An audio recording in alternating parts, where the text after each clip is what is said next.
Welcome to the Physician Associate Podcast.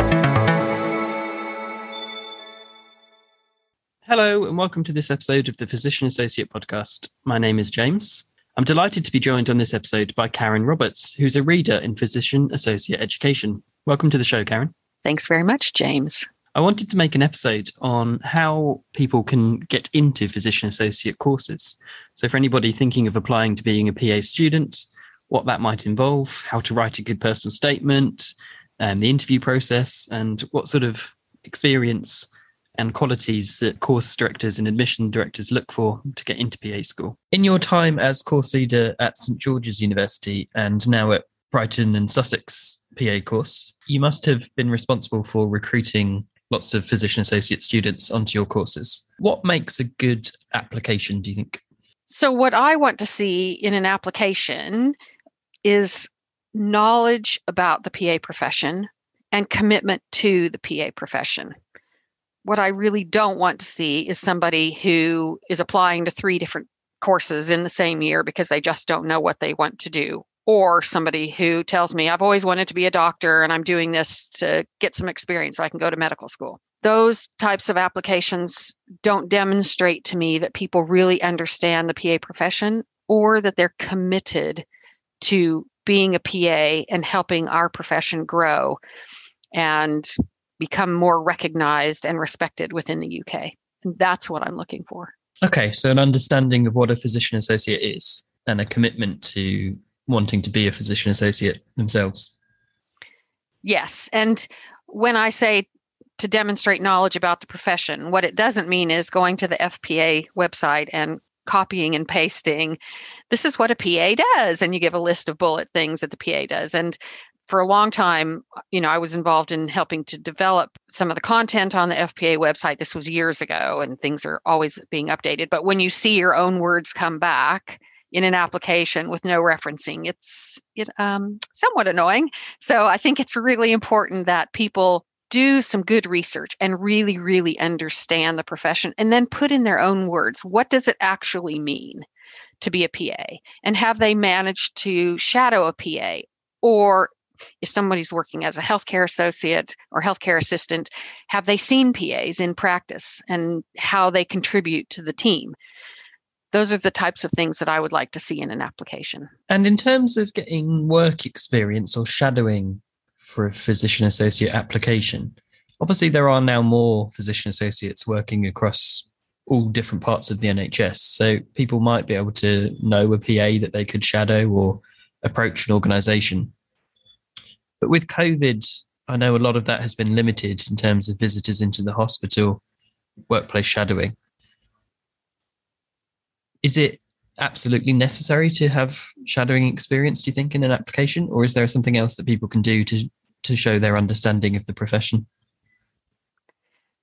So I do not think that it's necessary to shadow a PA to understand what PAs do or actually to have that for an application. Now, some programs may vary, obviously, in their requirements, and they may require that. But as you mentioned, it is very difficult in the COVID times. Some trusts that do employ PAs are very organized and they actually have an application process. So if you want to shadow, you can do that. But you're right, COVID has made everything very difficult and the clinical world is overwhelmed. And really, I wouldn't. Absolutely, that's good to hear. Okay. For undergraduate science courses in the UK, students make applications through something called UCAS, the University and College Admissions System. For postgraduate physician associate courses, there isn't this sort of national UCAS recruitment drive. It's more of an application to each individual course, isn't it, as an individual student? So that has actually changed in the last about 2 years now.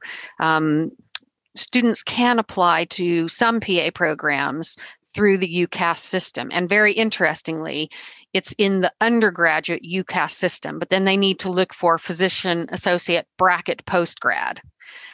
Saying that there are, I believe, 2 or potentially 3 now undergraduate entry PA programs that run for 4 or 5 years. But about 2/3 of the PA programs, the postgraduate PA programs, do use UCAS and some do not. So you just have to check with each university what their application process is. Oh, interesting. Okay, thank you. Most courses will expect something like a personal statement in the application process. Are there any top tips you have on what to write in a personal statement to catch the eye of an admissions tutor? That's a very good question. What do you need to include in your personal statement? So first of all, as I mentioned earlier, I really want to see understanding about the PA profession and desire and commitment to be a PA. Those are really important. And then the other thing to say is, please proofread your application and your personal statement. If I'm reading a personal statement and there are lots of grammatical errors and typos, then I have to say, well, what kind of attention to detail does this person have? They're submitting a very important personal statement and they're not paying attention to their grammar and spelling. Because actually misspelling a drug name can have fatal consequences for a patient or a drug dose. So if you can't pay attention to detail, it really can have consequences for patients. So make sure that that personal statement is pristine and really allows the reader to understand you as a person and as an applicant. Thanks, Karen. And increasingly, I'm noticing that some physician associate courses are asking for graduate entrance exams to be included as part of their application as well. Is there anything you can say about those sort of courses? I think there are a number of courses that are now requiring graduate entry examinations. And I think each program has the right to make their own decisions. That's certainly true in the US, that those are required to gain entry. It's a choice that programs have made for a variety of reasons. I know, for example, some because they have so many applications. I mean, we are talking hundreds and hundreds of applications, that it is a way to cut down on the number of applications that need to be assessed, right? All PA programs have small course teams and have a very large teaching load. And so when you're trying to deliver outstanding education to your existing students, and then you're reviewing applications from people who want to become PA students, it's that fine balance. And so I think for people who have just been overwhelmed with hundreds and hundreds and hundreds of applications, it's a way to cut down. And I think the other thing is these are really intense and difficult courses. I cannot stress that enough. The amount of learning that happens in 2 years is immense. And so we all want our students to succeed. This is not a weed out program where you take more numbers expecting people to fail. We want every student to succeed. You know, faculty members put in a huge amount of effort with all of our students. And so these assessments can also help determine who is going to succeed or is more likely to succeed on the course. And so I think employing the assessments is of good value. Brilliant. Thank you. In terms of the entrance criteria, I guess traditionally it's been, as a postgraduate course, you must have an existing undergraduate degree in a healthcare or bioscience related degree.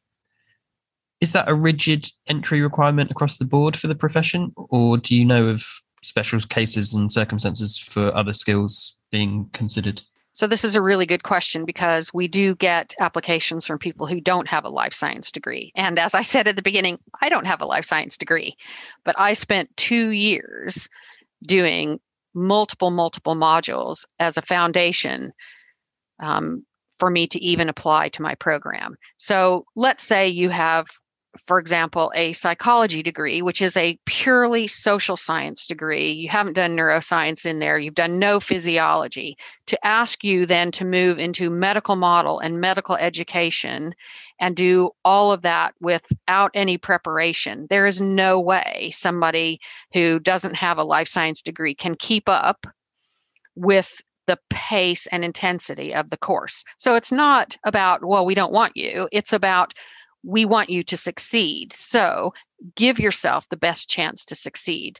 I've had this conversation many times with applicants and say, look, we think you'd be great, especially for example, the psychology graduates. They are fantastic and make fantastic PAs, but they need the life science part before they get started. So I say, go away, do some life science modules. There are places people can do that in the UK. So get onto a university site where you can just do modular courses, do some physiology at a bare minimum, ideally some biology as well, and then come back and apply.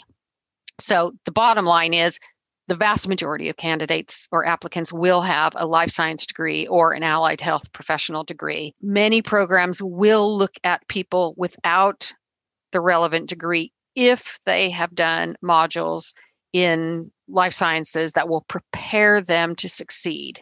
Because it's not fair. It's a lot of money to come on these programs. And it is not fair to applicants actually to take them if they're not prepared, because the chance of succeeding is minimal. It's a huge commitment, even with the degree. Once you've submitted your application, what happens to it at the university side? Who reads it and what decisions are made? So this would vary by university. I think in some programs they have a pre-screening by the admissions team, and then as long as all the prerequisites are met, then it moves on to the academic team or an academic tutor to assess the application. And other programs may not have that pre-screening at all, and all the applications go straight to the academic team for evaluation and shortlisting into the interview process. But it really does depend. So I suggest that applicants contact each individual university if they want to know exactly what happens with their application. If the application looks strong, the person then might be invited to interview. That's correct. So when we review our applications, we actually have a screening process and a screening form. And so when we see a strong application, we then invite the person for an interview. Now, previously at Brighton, we were using face-to-face interviews with 2 faculty members and each applicant. And so that was a large time commitment for the 2 academic staff members who were involved. We have now, as of this year, moved to multiple mini interviews where we have more faculty members involved on a given day, but that also means we can have a lot of applicants together so that we can assess more people in one sitting. So again, this is very much by university. Some people are doing face-to-face interviews. Some people are interviewing on Teams. Some people are having people do online recorded interviews. So people just need to find out from the university that they would like to attend what their individual process is.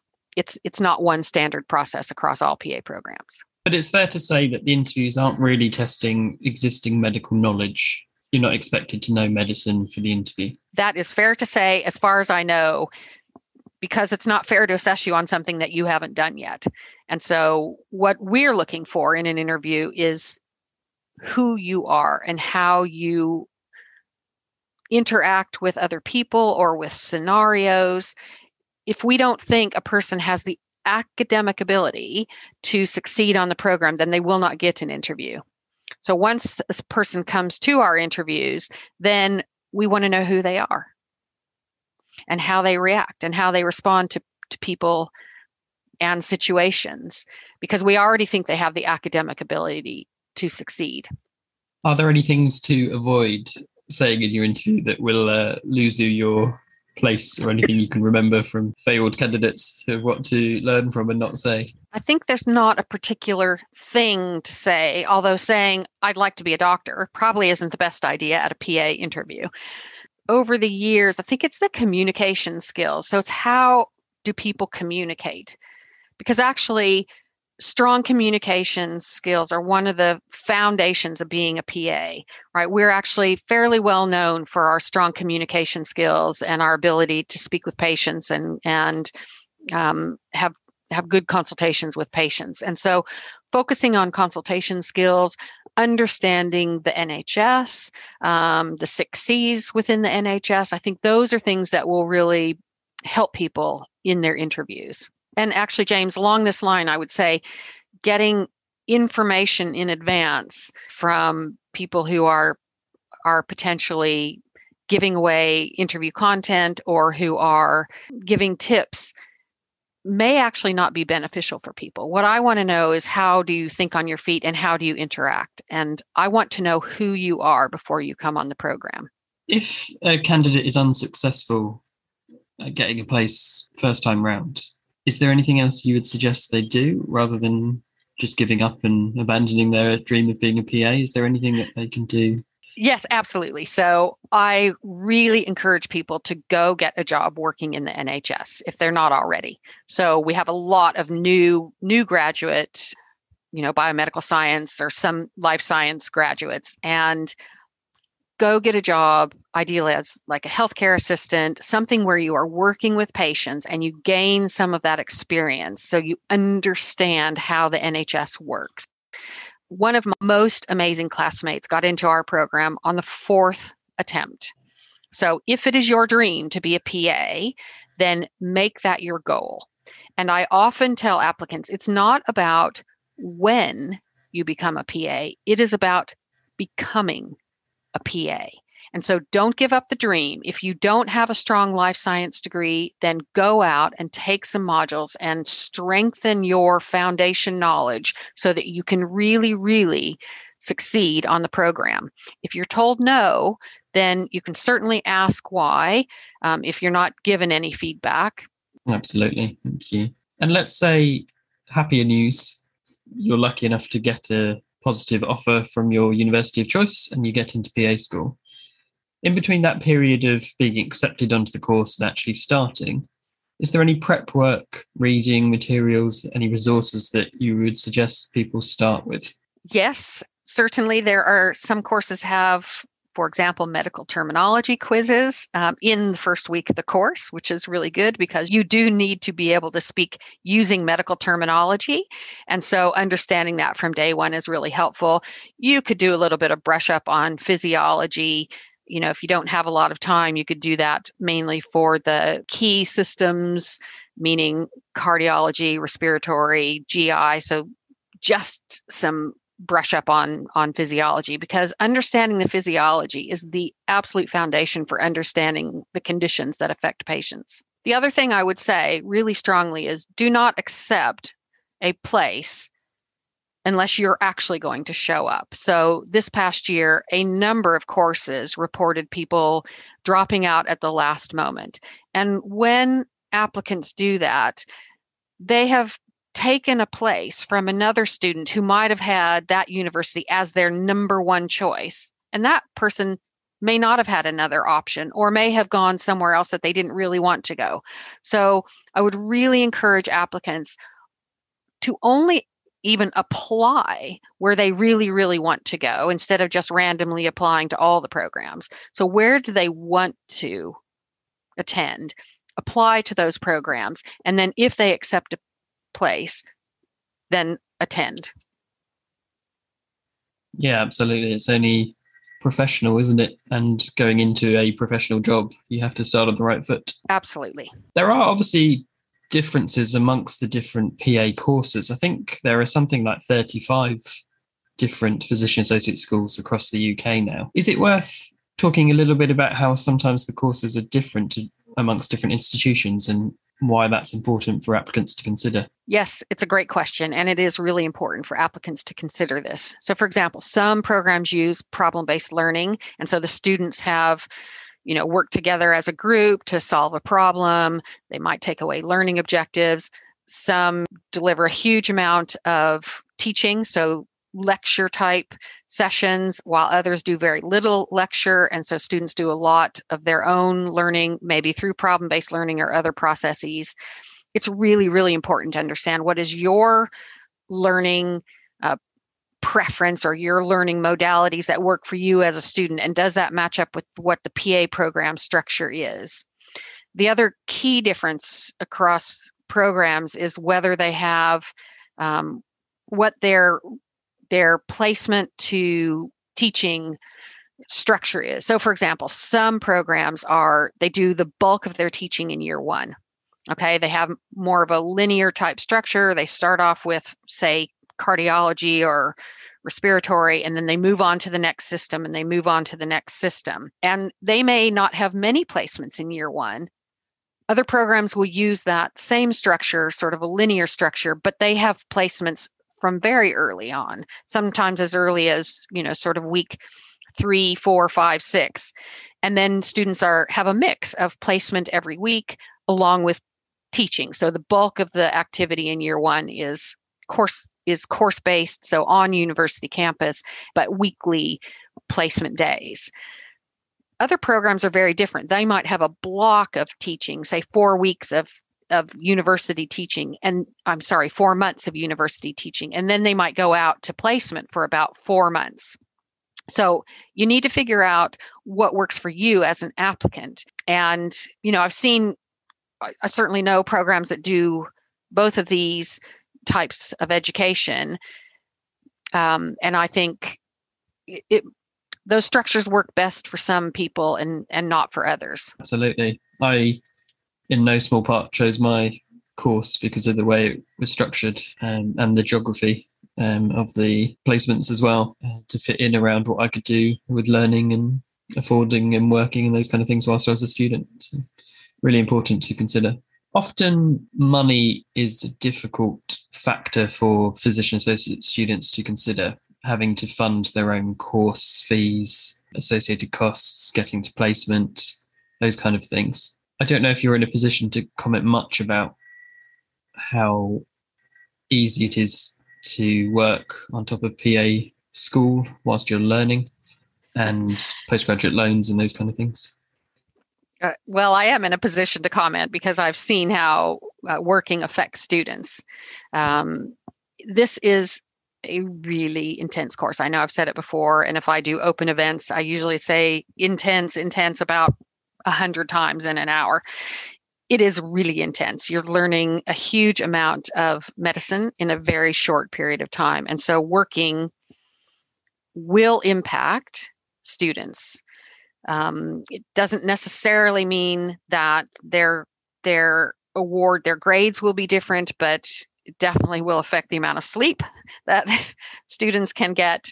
I generally advise people to plan on 50 to 70 hours a week for their PA learning. So, for example, on our program, students have about 35 hours of contact time every single week. So that includes their 1 day in GP plus many hours. The other 4 days, we are delivering education. Then outside of those hours, they're working on their learning objectives and they're revising and they're reviewing the lectures that we've had and, all the coursework or the studying that is required just to keep up with the course. Now, if you're working on top of that, that just limits the amount of time available for PA education. And also, I say it's really important to consider your mental health. So students have to have a bit of downtime. You need a bit of time to let your brain rest. So absolutely, I've known many students who have worked part-time through the course because they had to. There was no other way to succeed or to actually even fund their studies. But students do have to be mindful. So I am returning to my statement that I said earlier about it is not about when you become a PA. It is about becoming a PA. And I have advised people in the past, please delay your application for a year. Work as hard as you can to really increase your savings pot so that when you then get on a program, you don't have to work as much. You may still have to work part-time, but not as much because you have saved as much money as you can. 1 year less of being a PA, it is much better to get through the program because you don't have to worry about your funds every second of every day for the 2 years. People really don't understand the intensity of this program. Family members, friends, medical students, most people do not understand how intense this PA program is. And so you need to be ready for it. It is very, very, very different than being an undergraduate student. And then I have one more thing to say is, this is the best profession in the world, in my opinion. So I love being a PA. It's in every cell of my body is about being a PA. I don't think there's a better career. We practice medicine, we advocate for our patients, but we always retain the flexibility to change specialties. And I think we have a huge impact on our patients because we often have that little bit of extra time to really listen and problem solve for them. but also even in a service. What's not working well in the service? Is there something I can do as a PA because I have that potentially a little bit more capacity to look and see what's working and what's not working and say, how can we make this work better? And PAs are really good at that. Absolutely. And I love being a PA as well. I would echo it. It's been the best decision I made to go to PA school. So if you are thinking about doing it, give it some real thought, give it some real consideration. And if it's for you, you will not regret doing it. Brilliant. Thank you so much for joining me on the podcast, Karen. I really appreciate it. If people have been listening to this and it's sparked off questions or ideas in their head, where would you point them to go to find out more information? So there are 3 places, really. The first is the FPA website, because that will answer a lot of questions.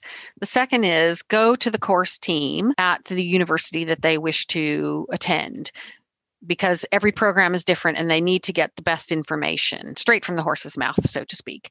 And then I support PAs up and down the country, whether they've graduated from my program or not. I just really want to help PAs be PAs and enjoy their careers as PAs. And so I'm always available. I do teach a lot, run a program, which does require a lot of time, but I do like helping people and answering questions, especially when it's about the PA profession. Perfect. Thank you, Karen. And I'll leave your contact details and the FPA website details in the show notes of this episode so people can find out how to get in touch there. Great. Thanks very much, James. And thanks to you for listening as well. I hope that if you're considering applying to PA school, you found this a really useful episode. It'd be great if you can share it with anyone else you know who might be considering the PA profession. If you'd like to get in touch with me, I'm on social media at PA Podcast UK. It'd be great to hear about how your applications are going to PA school and if you get in. Or if you've got any other ideas for future episodes of the Physician Associate Podcast, please get in touch. And I hope you'll join me again for the next episode.